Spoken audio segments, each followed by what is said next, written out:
Kailangan nating linisin to Daming dumi. at kailangan mag-garden. Kasi dati nung nandito ako, tinaniman ko to ng sa gilid, malinis to eh. Sa gilid. Lagyan ko ng mga kamatis, mga pechay. Tapos may mga gulay. Nandito ako, ang linis sa gilid, may mga tanim. Yung sayang. Wala pa naman nakatira.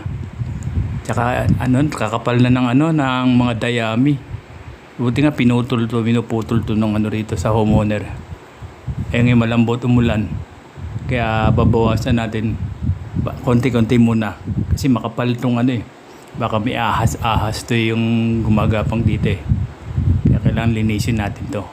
Tapos taniman. Kahit tanim dito, bulaklak para maganda-gandang tingnan. Hindi parang tapunan ng basura. Hanggat nandito pa ako, lilinisin ko muna kasi uwi din ako. Pero lilinisin ko lang para maganda-gandang tingnan. Tapos sakali tataniman natin, taniman ng gulay, as lagyan ng puno. Dati may malunggay puno ng malunggay. Nung hindi na ako umuwi dito, nawala na. Kaya kailangan linisin para hindi malamok. Tapos yung sa init ngayon kailangan talagang pangalagaan yung kapaligiran, kasi mga sakit andyan na yan, palagi dumarating. Kaya kung may tanim to bulaklak sa gilid-gilid, parang sarap tingnan, gandang tingnan. Ayan, lilisin mo natin. Makapal-kapal na yung mga dayami, makapal na mga ugat niya, hirap na hatakin. Buti nga malambot umulan kaya medyo muna, madaling tanggalin, tapos putol-putulin. Ayan, para gumanda yung paligid. Sayang, para naman hindi sayang din tambay ko dito. Naglinis muna ng konti. Tingnan mo ang kapal ng niya, no? Mga damo-damo, tsaka italahib. Kakapal. Linisin mo natin ngayon, tapos susunod ulit. Nandito ako, tapos taniman natin ng bulaklak o kaya gulay. Kasi bilis tumubo ng tumubo ng mga damo-damo, kakapal ng damo nag-uulan na kasi ngayon. Kaya malamang mabilis tumubo, kaya kailangan bawasan natin yung mga ugat-ugat patuloy sa gilid, kahit man sa gilid, para maganda yung natin. Yung paligid, hindi kasi na aalagaan to, wala nag-aalaga sa kabila nga, sa katabi yung katabi ginawa ng lininis nila, ginawa nilang parking kaya nga may mga buti pa yung kabila, kasi may mga naglilinis sa pinalinis nila o ginawang parking ng mga kotse nila. Ito pwede naman gawing parking kung malilinis lang, pero pagandahin muna natin. Siguro bulaklak lang katapat nito para magandang tingnan sa paligid, sa gilid. Kasi lang tayo dito, bisita lang ulit tayo, nagbantay lang tayo muna, uuwi din tayo hanggat nandito lang ako. Linisin ko lang to, titingnan ko mo. Tapos susunod naman kasi makapal bukas naman, susunod hapon na Kaya maraming salamat sa panonood nyo. Siguro titingnan ko kung may video ulit, may bulaklak na to, yung mga tanim na. Kaya bye sa inyo. Dito ako sa Bulacan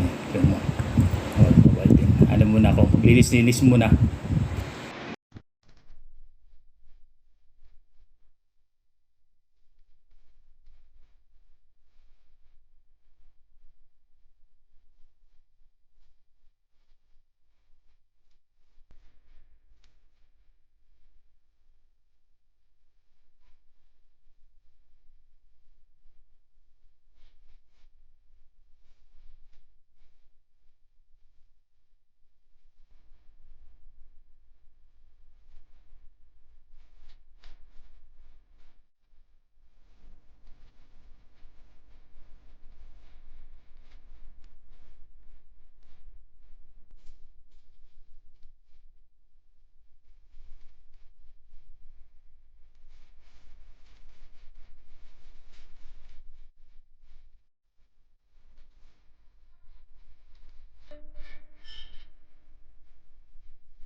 Ayan o.